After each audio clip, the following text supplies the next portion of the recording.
তার মানে নিজের গৃহ ব্যতীত অন্যের গৃহে যদি প্রবেশ করতে চাই আমার অনুমতির প্রয়োজন আছে, সাথে সাথে সালাম বিনিময় করে প্রবেশ করতে হবে।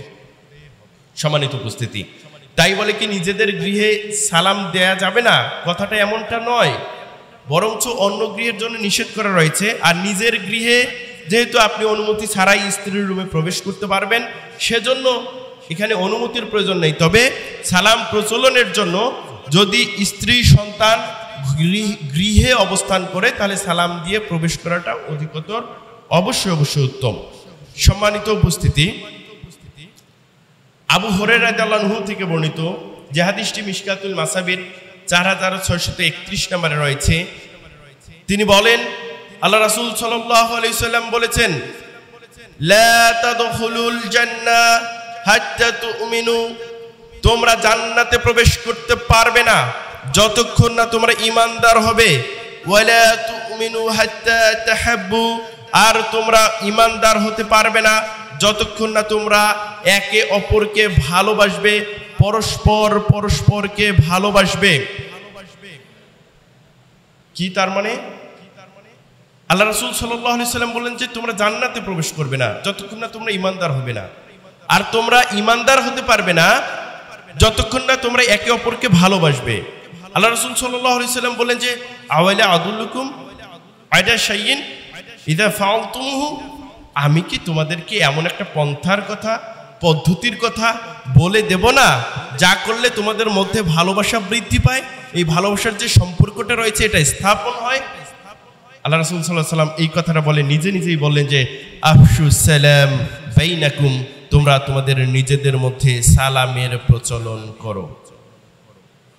তার মানে এখান থেকে যদি আমরা সালাম দেই, প্রচলন করি, তাহলে পরস্পরের মধ্যে ভালোবাসার সৃষ্টি হবে। আর ভালোবাসার সৃষ্টি হলে আমরা কোথায় যাব?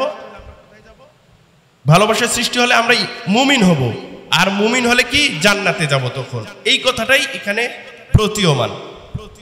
সম্মানিত উপস্থিতি, যে ব্যক্তি প্রথম সালাম দেয়, আবু উমামা রাদিয়াল্লাহু আনহু থেকে বর্ণিত 4646 নম্বর মিশকাতুল মাসাবির হাদিস, তিনি বলেন আল্লাহ রাসূল সাল্লাল্লাহু আলাইহি ওয়াসাল্লাম বলেছেন, ইন্না আউলান নাসি মান বাদা বিসালাম, আল্লাহ তাআলার নিকটে সেই ব্যক্তি অধিকতর উত্তম, প্রিয় যে প্রথমে সালাম দেয়।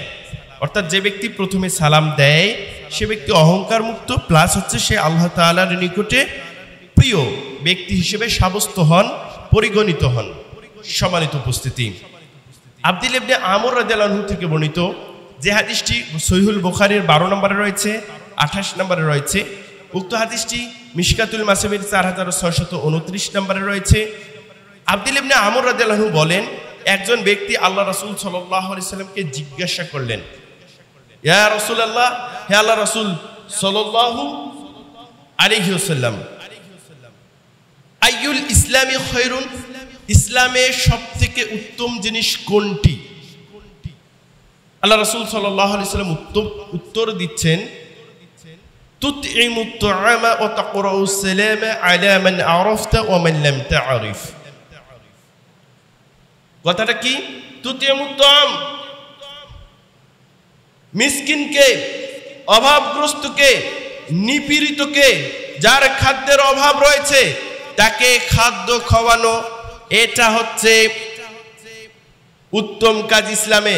ওয়া তাকরাউস সালামা আলা মান আরাফতা ওয়া মান লাম তা'রিফ। তারপরে যে উত্তম কাজটি ইসলামের মধ্যে রয়েছে সেটি হচ্ছে যে পরিচিত অপরিচিত সকলকেই সালাম দেয়া।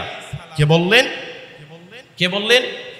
আল্লাহ রাসূল সাল্লাল্লাহু আলাইহি ওয়াসাল্লাম। দুটি কাজের মধ্যে একটি কাজ হচ্ছে পরিচিত হোক অপরিচিত হোক তাকে সালাম দেয়া হচ্ছে ইসলামে একটি প্রিয় উত্তম কাজ।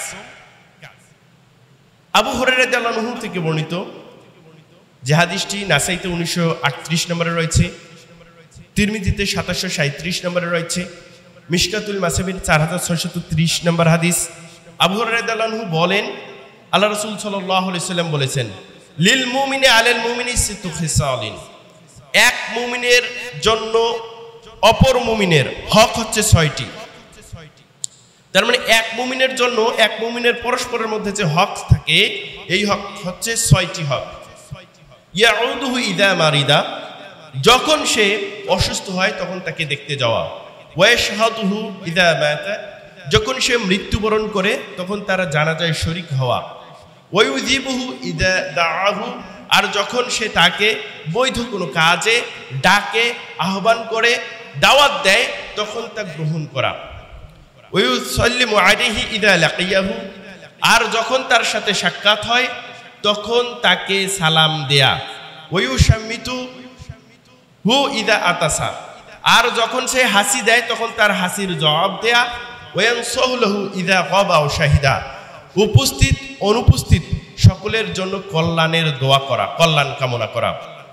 এক মুমিনের জন্য অপর মুমিনের হক হচ্ছে 6টি। নাম্বার 1, অসুস্থ হলে দেখতে যাওয়া। নাম্বার 2, মৃত্যুবরণ করলে জানাজায় শরীক হওয়া। নাম্বার 3, বৈধ কাজে দাওয়াত দিলে তা গ্রহণ করা। নাম্বার 4, সাক্ষাৎ হলে সালাম দেয়া। নাম্বার 5, হাসি দিলে তার জবাব দেয়া। নাম্বার 6, উপস্থিত অনুপস্থিত সর্বাবস্থায় তার জন্য কল্যাণ কামনা করা। সম্মানিত উপস্থিতি, কে কাকে এই যে সালাম দিচ্ছি, এই সালামের যে একটা গুরুত্ব রয়েছে, একটা সিগনিফিকেন্ট রয়েছে, আমরা তো বুঝতেই পারলাম যে সালাম দিলে কি হবে, পরস্পরের মধ্যে ভালোবাসার সৃষ্টি হবে। ভালোবাসার সৃষ্টি হলে কি হবে, মুমিন হব। মুমিন হলে কি, মুমিন না হলে কি জান্নাতে যেতে পারবো? তার মানে জান্নাতে যাওয়ার পথকে সুগম করবে। বারা রাদিয়াল্লাহু আনহু থেকে বর্ণিত যে হাদিসটি আত-তারগীব ওয়াত তারহিবের 2696 নম্বরে রয়েছে, তিনি বলেন আল্লাহ রাসূল সাল্লাল্লাহু আলাইহি সাল্লাম বলেছেন, তোমরা সালামের প্রচলন করো তাহলে তোমরা শান্তিতে থাকবে। কি বোঝা যাচ্ছে? যে তোমরা সালামের প্রচলন করো তাহলে কি তাসলিমু, আর শান্তিতে থাকো, নিরাপদে থাকো।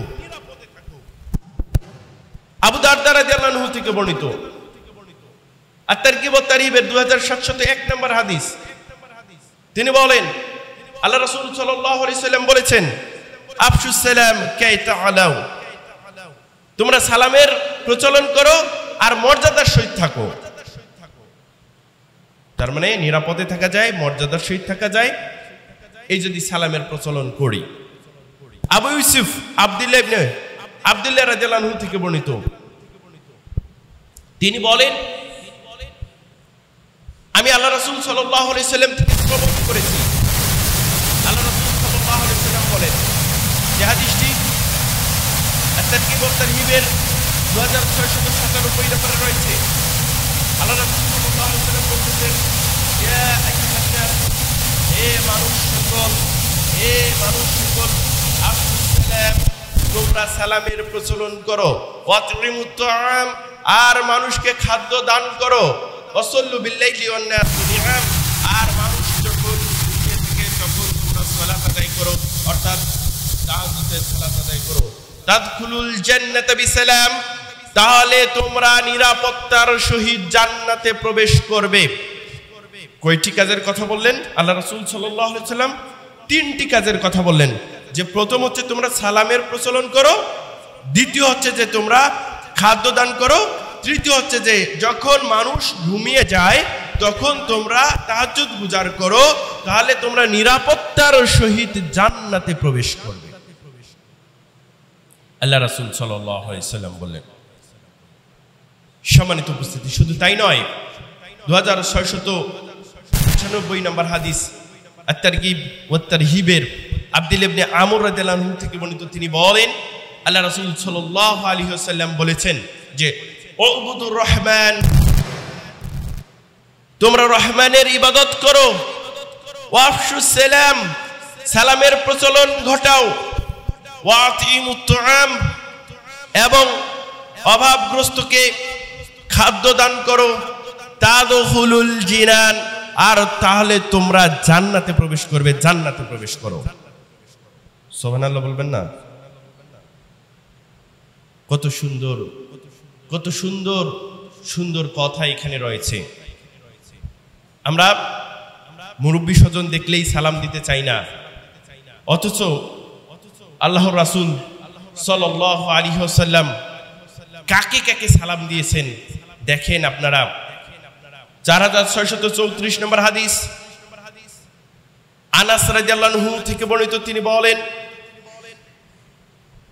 আল্লাহ রাসূল সাল্লাল্লাহু আলাইহি ওয়াসাল্লাম একদিন যাচ্ছিলেন, মাররা আলা গিলমানিন ফাসাল্লামা আলাইহিম, একদল বালকের পাশ দিয়ে যাওয়ার পথে অতিক্রমকালে তিনি তাদেরকে সালাম দিলেন। তাদেরকে, বালক থাকে না খেলাধুলা করে পাশে, ওদিকে যাচ্ছিলেন আল্লাহ রাসূল সাল্লাল্লাহু আলাইহি ওয়াসাল্লাম, তখন তাদেরকে সালাম দিলেন। 4647 নম্বর হাদিস, মিশকাতুল মাসাবির, জারির রাদিয়াল্লাহু আনহু থেকে বর্ণিত, তিনি বলেন আল্লাহ রাসূল সাল্লাল্লাহু আলাইহি ওয়াসাল্লাম একদিন যাচ্ছিলেন, মাররা আলা নিসাতিন ফাসাল্লামা আলাইহিন্না, রমণীদের পাশ দিয়ে যাওয়ার সময় আল্লাহ রাসূল সাল্লাল্লাহু আলাইহি ওয়াসাল্লাম, শুধু তাই নয়, 4639 নম্বর হাদিস,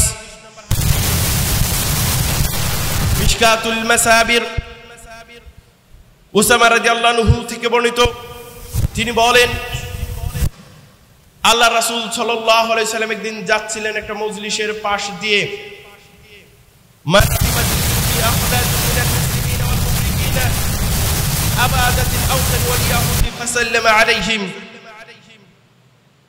আল্লাহ রাসূল সাল্লাল্লাহু আলাইহি ওয়াসাল্লাম একটা জনসমাগমের পাশ দিয়ে যাচ্ছিলেন, যেখানে মুশরিক রয়েছে, যেখানে ইহুদি রয়েছে এবং পৌত্তলিক রয়েছে, যারা মূর্তি পালন করে তারা রয়েছে।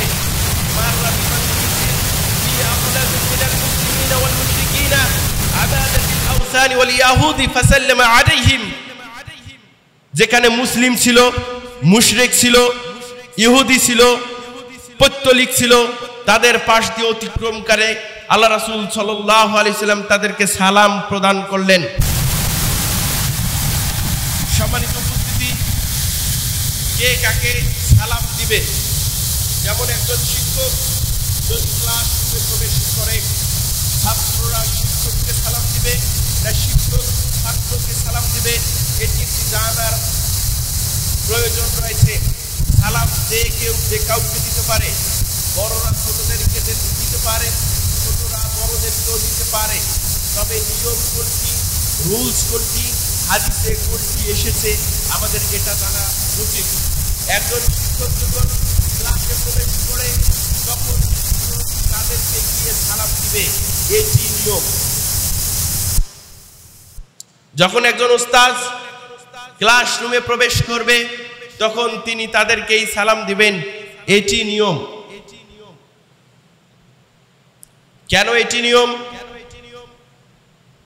দেখেন, আপনারা যদি একটু লক্ষ্য করেন, 4632 নম্বর হাদিস, মিশকাতুল মাসাবির, আবু হুরায়রা রাদিয়াল্লাহু আনহু থেকে বর্ণিত, তিনি বলেন আল্লাহ রাসূল সাল্লাল্লাহু আলাইহি ওয়াসাল্লাম বলেছেন, ইউসাল্লিমুর রাকিবু আলাল মাশি ওয়াল মাশি আলাল কাইদ ওয়াল কালিলু আলাল কাসির। সালাম কে কাকে দেবে? ইউসাল্লিমুর রাকিবু আলাল মাশি, আরোহী ব্যক্তি। আরোহী ব্যক্তি মানে কি? আপনি মোটরসাইকেলে যাচ্ছেন, আপনি মোটরসাইকেলে যাচ্ছেন, আপনি প্রাইভেট কারে যাচ্ছেন, আপনি বাইসাইকেলে যাচ্ছেন, আপনি ঘোড়ার গাড়িতে যাচ্ছেন, আপনি গরুর গাড়িতে যাচ্ছেন, এরকম যদি হয়, যারা আরোহী ব্যক্তি কোনো বাহনে যাচ্ছে তারা সালাম দিবে পদ ব্রজে অতিক্রমকারী ব্যক্তিকে, অর্থাৎ পায়ে হেঁটে যে যাচ্ছে তাকে সালাম দিবে। তারপরে বলা হচ্ছে ইউসাল্লিমুর রাকিবু আলাল মাশি ওয়াল মাশি আলাল কাইদ, আর পায়ে হাঁটা লোক সালাম দিবে। পায়ে হাঁটা লোক কাকে সালাম দিবে? উপবিষ্ট ব্যক্তিকে সালাম দিবে পায়ে হাঁটা লোক। ওয়াল কালিলু আলাল কাসির, আর অল্প সংখ্যক লোক বেশি সংখ্যক লোককে সালাম দিবে। এই যে মসজিদে যাচ্ছে সে পায়ে হাঁটা লোককে সালাম দিবে, পায়ে হাঁটা লোক বসে থাকা লোককে সালাম দেবে, আর কম সংখ্যক লোক বেশি সংখ্যক লোককে সালাম দেবে। পরের হাদিসে 4633 নম্বর হাদিস মিশকাতুল মাসাবি, আবু হুরায়রা রাদিয়াল্লাহু আনহু থেকেই বর্ণিত। তিনি বলেন আল্লাহ রাসূল সাল্লাল্লাহু আলাইহি সাল্লাম বলেছেন, ইউসাল্লিমু সাগীরু আলাল কাবীর, ইউসাল্লিমু সাগীরু আলাল কাবীর, ছোটরা বড়দেরকে ওয়াল মারু আলাল ফাইদ, এবং যারা পথ ব্রজে অর্থাৎ চলাচল করে, এই চলাচলকারী ব্যক্তি বসে থাকা ব্যক্তিকে সালাম দেবে। ওয়াল কালিলু আলাল কাসীর, আর অল্প সংখ্যক লোক বেশি সংখ্যক লোককে সালাম দেবে। আশা করি এখানে পয়েন্টগুলো ধরেন, তাহলে বুঝবেন। মোটরসাইকেলে গেলে পায়ে হাঁটা লোককে সালাম দেবে, পায়ে হাঁটা লোক বসে থাকা লোককে সালাম দেবে, অল্প সংখ্যক লোক বেশি সংখ্যক লোককে সালাম দেবে। প্রথম হাদিসটা ছিল শিক্ষক একজন, ছাত্র, শিক্ষক হাঁটতেছে, ছাত্ররা বসে, তার মানে ছাত্ররা বসে রয়েছে, শিক্ষক যে চলতেছে, পায়ে হাঁটা ব্যক্তি বসে থাকা ব্যক্তিকে সালাম দেবে, তার মানে সালাম দেবে এখানে একটা শর্ত। আর শিক্ষক একজন, ছাত্রছাত্রী বেশি, তার মানে শিক্ষক সালাম দেবে তাদেরকে। দুইটা, শিক্ষক বড় না ছাত্রছাত্রী বড়? শিক্ষক বড় থাকে, বয়োজ্যেষ্ঠ থাকে স্বাভাবিকভাবে। আর আমি আবার এমন লোকের কাছেও পড়েছি যারা আমারও জুনিয়র আছে, লোকের কাছে আমি শিক্ষকের কাছে পড়েছি। তো যাই হোক, এখন বিষয়টা হচ্ছে শিক্ষক সালাম দেবে ছাত্রদেরকে দুটি শর্ত, আর ছাত্ররা সাধারণত ছোট থাকে, ছোটরা বড়দেরকে সালাম দেবে, শর্ত কয়টা? এখানে একটা, তার মানে শিক্ষকই ছাত্রদেরকে সালাম দেবে, এটাই সত্যি কথা। কথা ক্লিয়ার? এখন যে ছাত্ররা শিক্ষককে সালাম দিলে ভুল হবে, অশুদ্ধ হবে এমনটা নয়, তবে নিয়ম কোনটা সেটা আমি বলছি। কিন্তু সবাই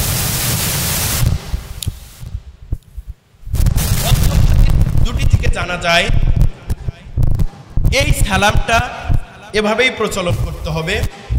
কিন্তু আমরা দেখতে পাই, আপনি যদি দেখেন ইংলিশ টুডে যে বইগুলো রয়েছে অথবা যে কোনো বইয়ে, শিক্ষক কোনো ক্লাসে ঢুকতেছে সকালবেলা যদি হয়, বলতেছে গুড মর্নিং স্টুডেন্টস, অথচ তার এখানে এই বইয়ে লেখার কথা ছিল যে আসসালামু আলাইকুম প্রিয় ছাত্র ছাত্রী বা শিক্ষার্থীবৃন্দ, এরকম লেখার কথা ছিল না। বাংলাদেশের বইগুলো ইসলামী আদলে নয়, যার এভাবে লেখা থাকে গুড মর্নিং, গুড আফটারনুন, এরকম করে গুড ইভিনিং, অন্যান্য জিনিসগুলো এভাবেই লেখা থাকে। কিন্তু এখানে সালামের প্রচলন করার বিষয়টি একটি উল্লেখযোগ্য ভূমিকা হিসেবে পালন করা যেত। এই পাঠ্যক্রম যারা প্রস্তুত করেন তাদের এখানে দেখভাল করার বিষয়টি ছিল, কিন্তু আমরা দেখতে পেয়েছি যে বইগুলোতে এগুলো থাকে না। সম্মানিত উপস্থিতি, আর এটার যদি প্রচলন হতো তাহলে এই শিক্ষার্থী এবং শিক্ষকের মাঝে সম্পর্কটা কি হতো? ভালো হতো, পরস্পরের ভালোবাসাটা বৃদ্ধি পেত। সম্মানিত উপস্থিতি, যে কথা বলতেছিলাম যে আপনাকে সালাম দিতে হবে, সালামের প্রচলন করতে হবে, কে কাকে সালাম দেবে এই বিষয় আমরা বুঝতে পারলাম। এখন কথা হচ্ছে যে আপনি রাস্তায় বসে রয়েছেন, আপনার জন্য করণীয় কি কি হতে পারে? 4640 নম্বর হাদিস মিশকাতুল মাসাবি, আবু হুরায়রা রাদিয়াল্লাহু আনহু থেকে বর্ণিত। তিনি বলেন আল্লাহ রাসূল সাল্লাল্লাহু আলাইহি ওয়াসাল্লাম বললেন যে ইয়াকুম ওয়াল জুলুসা বিতুরুকাত, তোমরা রাস্তায় বসা থেকে বিরত থাকো। কোথায় বসা থেকে? সাহাবায়ে কেরামদেরকে বললেন যে তোমরা রাস্তায় বসা থেকে বিরত থাকো। তখন আল্লাহ রাসূল সাল্লাল্লাহু আলাইহি ওয়াসাল্লামকে সাহাবায়ে কেরাম জিজ্ঞাসা করলেন, বললেন ইয়া রাসূলুল্লাহ মা লানা মিন মাজালিসিনা বুদ্দুন নাতাহাদ্দাসু ফিহা, আমাদের রাস্তায় বসা ছাড়া কোনো পথ্যন্তর নেই, কোনো উপায় নেই, আমরা রাস্তার এখানে বসেই আমরা বিভিন্ন বিষয়ে সমাধান করে থাকি, আলাপ আলোচনা করে থাকি। তখন আল্লাহ রাসূল সাল্লাল্লাহু আলাইহি সাল্লাম বললেন ফাইদা আবাইতুম ইল্লাল মাজলিসা ফাআতুত তরিক হাক্কাহ, যদি তোমাদের রাস্তায় বসা ছাড়া কোনো পথ্যন্তর নাই থাকে তাহলে তোমরা রাস্তার হক আদায় করো। তখন সাহাবায়ে কেরাম আল্লাহ রাসূল সাল্লাল্লাহু আলাইহি সাল্লামকে বললেন, ইয়া রাসূলুল্লাহ ওয়া মা হাক্কুত তরিকি, এই রাস্তার যে হক, এই হকগুলো আবার কি? রাস্তার হক আবার কি? তখন আল্লাহ রাসূল সাল্লাল্লাহু আলাইহি সাল্লাম বললেন যে গদ্দুল বাসার, চক্ষুকে নিয়ন্ত্রণে রাখা, ওয়া কাফুল আযা, রাস্তা থেকে কষ্টদায়ক বস্তু সরিয়ে ফেলা, ওয়ারদ্দুস সালাম, সালামের উত্তর দেয়া, ওয়াল আমরু বিল মা'রুফ ওয়ান নাহয়ু আনিল মুনকার, সৎ কাজের আদেশ দেয়া আর অসৎ কাজ থেকে নিষেধ করা। আপনি আমি যদি রাস্তায় বসতে চাই, তাহলে আমাদের জন্য এখানে কাজের কথা বলা হয়েছে তা হচ্ছে চক্ষুকে নিয়ন্ত্রণে রাখা। রাস্তা দিয়ে অনেকে বেগানা নারী যেতে পারে, কোনো হিন্দু মহিলা যেতে পারে, তার মানে আমরা তাদেরকে দেখবো না। কতগুলো ছেলে রয়েছে যারা বখাটে ছেলে, এই বখাটে ছেলেগুলো কলেজের সামনে দাঁড়িয়ে রয়েছে রাস্তার মোড়ে মোড়ে, তার মানে কি তারা চোখগুলোকে বন্ধ করে রেখেছে? তারা কি চোখগুলোকে নিয়ন্ত্রণে রেখেছে? না, বরং তারা সেখানে সুন্দরী ললনা যে মেয়ে রাস্তা দিয়ে যাবে তাদেরকে দেখবে আর আসবে, মজা নিবে, এজন্য তারা দাঁড়িয়েছে। আর এই মেয়েগুলো যারা রয়েছে তাদেরও পর্দা করা অতীব জরুরি একটা বিষয় ছিল এখানে। তার মানে আপনি যদি রাস্তায় থাকেন, আপনাকে আপনার চোখকে নিয়ন্ত্রণে রাখতে হবে, রাস্তা থেকে কষ্টদায়ক বস্তু সরিয়ে ফেলতে হবে। আপনি মনে করেন যে বসেছেন কোনো একটা কিছু জঙ্গল জাতীয় নিয়েছেন, খেরা জাতীয়, অথবা ইটের উপর বসেছেন, অথবা আপনি আখ খাচ্ছেন, কথা খুব ভালো করে বসেন, রাস্তায় অনেক সময় আমরা করি এই কাজগুলো। আখ খাচ্ছেন, আখের যে ছাল রয়েছে তা আপনি রাস্তায় ফেলে দিচ্ছেন, অথবা আপনি কলা খেয়েছেন, এখানে পাশে বসে আপনি রাস্তায় ফেলে দিয়েছেন, দুর্ঘটনা ঘটার সম্ভাবনা আছে কিনা? কষ্টদায়ক বস্তু এটাও হতে পারে আপনি ক্লান্ত মাঠ থেকে এসেছেন, রাস্তার এক পাশে বসেছেন, আপনাকে পানি খেতে দিল কেউ, আপনি পানি খেয়েছেন, জগের মধ্যে যে পানি রয়েছে আপনি রাস্তার মধ্যে ফেলে দিলেন, কোনো বাহনচারী আর ব্যক্তি সেই পানির মধ্যে পিছলে পড়ে যেতে পারে। আপনাকে বলা হয়েছে রাস্তা থেকে কষ্টদায়ক বস্তু আপনি সরিয়ে ফেলবেন, আপনি সেখানে কষ্টদায়ক বস্তু আবার ফেলতে পারবেন না, বরঞ্চ যদি আপনি দেখেন কষ্টদায়ক বস্তু আছে সেটা আপনি সরিয়ে ফেলবেন। আবার বলা হচ্ছে ওয়ারদ্দুস সালাম, সালামের উত্তর দেয়া। এখানে বলা নেই যে সালাম দাও, সালাম দিতে পারবে না কত সময়। বলেন তো কেন বলা হচ্ছে সালামের উত্তর দিবে? জবাব, কারণ ওনারা তো বসে আছে, যারাই যাবে অতিক্রম করবে, পায়ে হাঁটু আর বাহনে যাক, তাদেরকে তো সালাম দেওয়ার কথা, যে বসে আছে, তাই নয় কি? কে কাকে সালাম দেবে? ওইখানে বসে থাকা ব্যক্তি সালাম দিতে পারে, এটা সমস্যা নয়, তবে সালামের জবাব দিতে হবে। গল্পে মশগুল থাকলে হবে না, কারণ নিয়ম যে হচ্ছে ওই পথ দিয়ে যে অতিক্রম করবে সে ওইখানে সালাম দিয়ে যাবে। যখন সালাম দিয়ে যাবে, দেখেন একজন যদি যায় ওইখানে একজনও বসে আছে, তার মানে হাঁটতেছে, সালাম দেওয়া লাগবে, মোটরসাইকেলে গেলেও তাকে সালাম দিতে হবে। যদি গোল টেবিলে বসে আলোচনা করে সবাই মিলে, এমনিতেই যারা বসে আছে আবার সংখ্যায়ও বেশি, যে যাচ্ছে তাকে তো যাওয়ার সময় সালাম দিয়েই দিতে হবে, এটাই নিয়ম। তার মানে সালামের জবাব দেওয়ার জন্য প্রস্তুত থাকতে হবে, শুধু গল্পে প্রস্তুত থাকলে হবে না। আবার বলা হচ্ছে ওয়াল আমরু বিল মা'রুফ ওয়ান নাহয়ু আনিল মুনকার, তোমরা যে সেখানে বসবে তোমরা পরস্পরের মধ্যে এটা আলোচনা করবে যে একে অপরকে সৎ কাজের আদেশ দিবে আর অসৎ কাজ থেকে নিষেধ করবে। সম্মানিত উপস্থিতি, এই সালামের যে বিষয়টি রয়েছে, যদি আপনার সাথে কোনো রাস্তার মধ্যে ইহুদির দেখা হয়ে যায় তখন আপনি কি করবেন? আপনার করণীয় কি? আবু হুরায়রা রাদিয়াল্লাহু আনহু থেকে বর্ণিত, যা দৃষ্টি মিশকাতুল মাসাবির 4635 নম্বরে রয়েছে, তিনি বলেন আল্লাহ রাসূল সাল্লাল্লাহু আলাইহি সাল্লাম বলেছেন, লা তাবদাউল ইয়াহুদা ওয়ালান নাসারা বিসালাম, তোমরা শুরুতেই ইহুদি এবং নাসারাদেরকে সালাম দিবে না। মানে ইহুদি নাসারা আসছে, আমি সালাম দিলাম শুরুতেই, এমনটা আল্লাহ রাসূল সাল্লাল্লাহু আলাইহি সাল্লাম এখানে নিষেধ করলেন। তারপরে বললেন ওয়াইদা লাকিতুম আহাদুকুম ফি তরিকিন ফাদতুরহু ইলা আদিয়াকিহি, যদি রাস্তার মধ্যে তাদের সঙ্গে তোমাদের সাক্ষাৎ হয়ে যায়, দেখা হয়ে যায়, তাহলে তোমরা এমন ভাবে তাদের রাস্তার মধ্যে চেপে ধরবে, অর্থাৎ এমন ভাবে যাবে যাতে তারা রাস্তার এক পাশ দিয়ে যেতে বাধ্য হয়। কথা ক্লিয়ার? লা তাবদুল ইয়াহুদ ওয়ালান নাসারা বিসালাম ওয়াইদা লাকিতুম আহাদাকুম ফি তরিকিন ফাদতুরহু ইলা আদিয়াকিহি, যে তোমরা শুরুতে ইহুদি নাসারাকে সালাম দিবে না, রাস্তার মধ্যে কারোর সাক্ষাৎ হলে তোমরা তাদেরকে রাস্তার এক পাশ দিয়ে যেতে বাধ্য করবে। সম্মানিত উপস্থিতি, ইবনে ওমর রাদিয়াল্লাহু আনহু থেকে বর্ণিত 4636 নম্বর হাদিস মিশকাতুল মাসাবির, তিনি বলেন আল্লাহ রাসূল সাল্লাল্লাহু আলাইহি সাল্লাম বলেছেন, ইদা সাল্লামা আলাইকুমুল ইয়াহুদু, যদি তোমাদেরকে ইহুদিরা সালাম দেয়, ফাইন্নামা ইয়াকুলু আহাদুকুম, তোমাদেরকে তাদের যে কেউ সালাম দিক না কেন, তারা বলে আসসালামু আলাইকুম ফাকুল ওয়া আলাইকুম অথবা ওয়া আলাইকা। যদি তারা বলে, যে কেউ আছে, যদি এরকম হয়ে যায়, ইদা সাল্লামা আলাইকুমুল ইয়াহুদু ফাইন্নামা ইয়াকুলু আহাদুকুম আসসালামু আলাইকা ফাকুল ওয়া আলাইকা। যদি ইহুদি যারা আছে তাদের যে কেউ তোমাদেরকে সালাম দেয়, তখন সে বলে যে আসসালামু আলাইকা, তোমার মৃত্যু হোক, তখন তোমরা বলো ওয়া আলাইকা, তোমার উপরও তাই হোক। দেখেন 4637 নম্বর হাদিস, যে হাদিসটি আনাস রাদিয়াল্লাহু আনহু থেকে বর্ণিত, তিনি বলেন আল্লাহ রাসূল সাল্লাল্লাহু আলাইহি সাল্লাম বলেছেন, ইদা সাল্লামা আলাইকুম আহলুল কিতাবি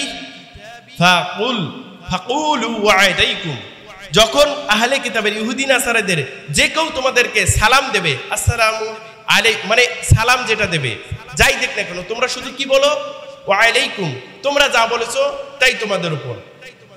ইসলাম কারোর উপর জুলুম করে না, অবিচার করে না। দেখেন আয়েশা রাদিয়াল্লাহু আনহা থেকে বর্ণিত একটি হাদিস, 4638 নম্বর হাদিস মিশকাতুল মাসাবির, তিনি বলেন আল্লাহ রাসূল সাল্লাল্লাহু আলাইহি ওয়াসাল্লামের কাছে ইস্তাজানা রাহতুন মিনাল ইয়াহুদি আলান নবী সাল্লাল্লাহু আলাইহি ওয়াসাল্লাম,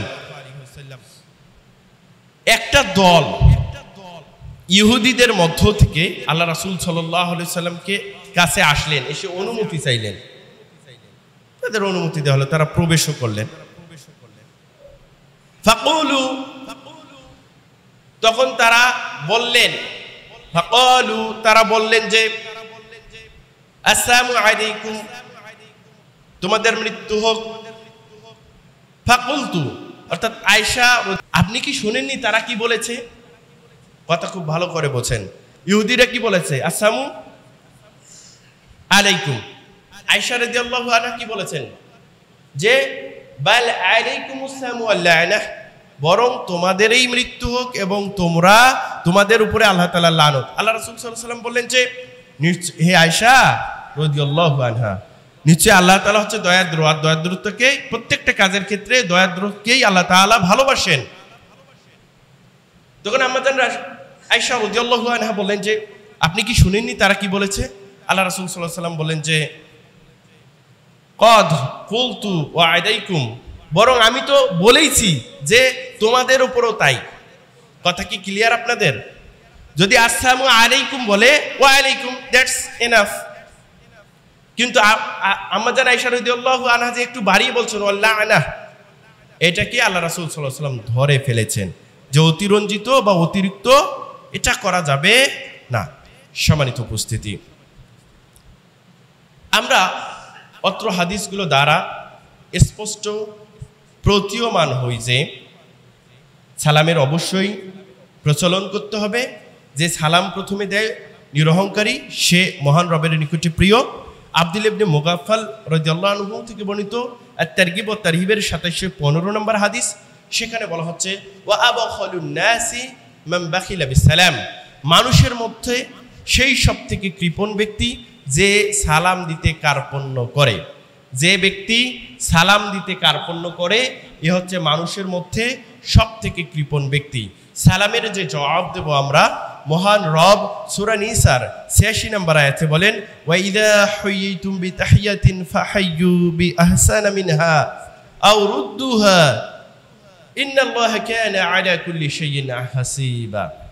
বললেন যে আল্লাহ তাআলা কি বলতেছেন যে যদি তোমাদেরকে কেউ সালাম দেয়, সম্ভাষণ করে, তাহলে তোমরা তার থেকে উত্তম সম্ভাষণ করো। কিভাবে? একজন আপনাকে বলেন যে আসসালামু আলাইকুম, তাহলে আপনি কি বলবেন? ওয়া আলাইকুমুস সালাম ওয়া রাহমাতুল্লাহ। একজন আপনাকে বলল আসসালামু আলাইকুম ওয়া রাহমাতুল্লাহ, আপনি বলবেন ওয়া আলাইকুমুস সালাম ওয়া রাহমাতুল্লাহি ওয়া বারাকাতুহু। একজন বললেন যে আবার যদি একটু বাড়িয়ে বলেন, আপনি ওয়া মাগফিরাতুহু পর্যন্ত বাড়িয়ে বলতে পারবেন।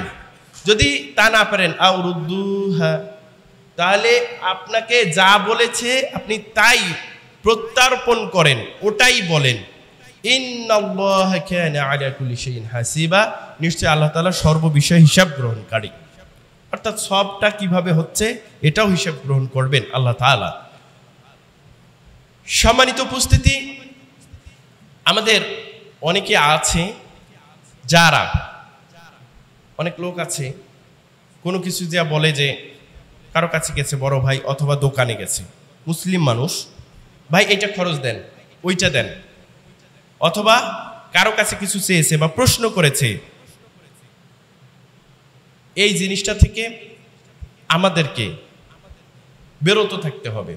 816 নম্বর সিলসিলাতুস সহিহ হাদিস, এই হাদিসের মধ্যে ইবনে ওমর রাদিয়াল্লাহু আনহু থেকে বর্ণিত, তিনি বলেন আল্লাহ রাসূল সাল্লাল্লাহু আলাইহি সাল্লাম বলেছেন যে তোমরা কোনো কিছু জিজ্ঞাসা করো না সালাম দেওয়ার আগে।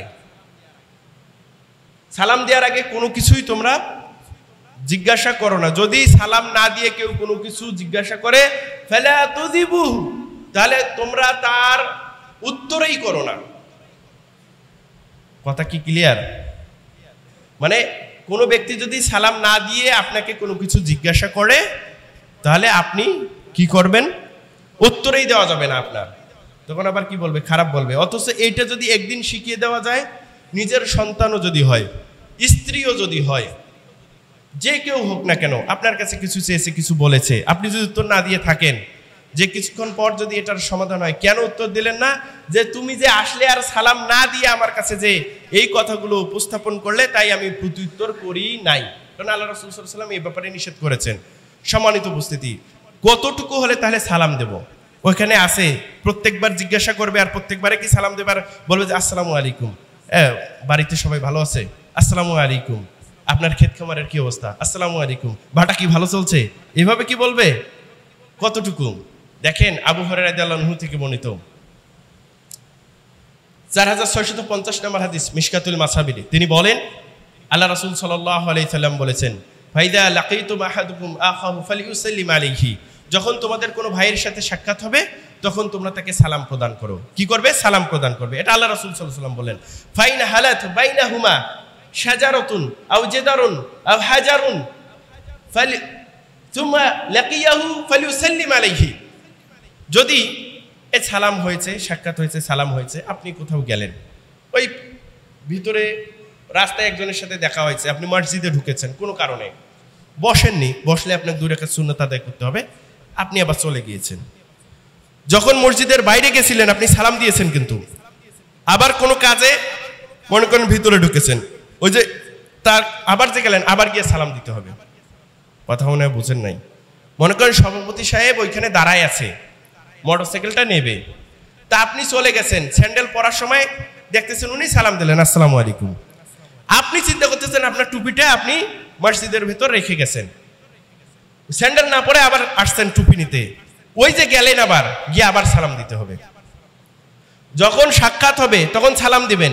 ফাইন হালাত বাইনাকুম শাজারাতুন আও জিদারুন আও হাজারুন, যদি কোনো গাছ, যদি কোনো প্রাচীর, যদি কোনো পাথর, এটার যদি আড়াল হয়, সুম্মা লাকিয়াহু, আবার যদি পুনরায় দেখা হয়, ফালিউসাল্লিম আলাইহি, তখনও অতঃপরও তাকে সালাম দিতে হবে।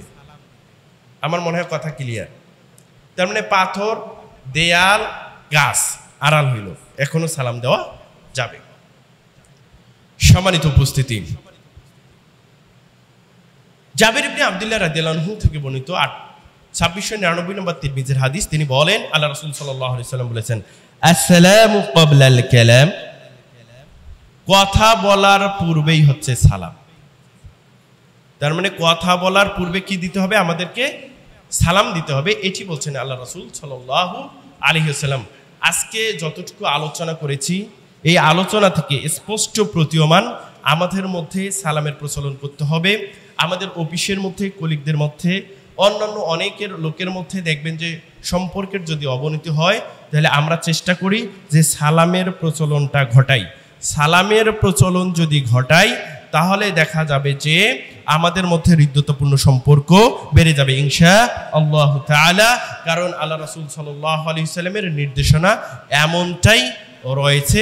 যতটুকু বলেছি সত্য সুন্দর কল্যাণকর মহান রব আমাকে সকলকেই আমল করা তৌফিক দিন। সুবহানাকাল্লাহুম্মা ওয়া বিহামদিক আশহাদু আল্লা ইলাহা ইল্লা আনতা আস্তাগফিরুকা ওয়া আতুবু ইলাইক।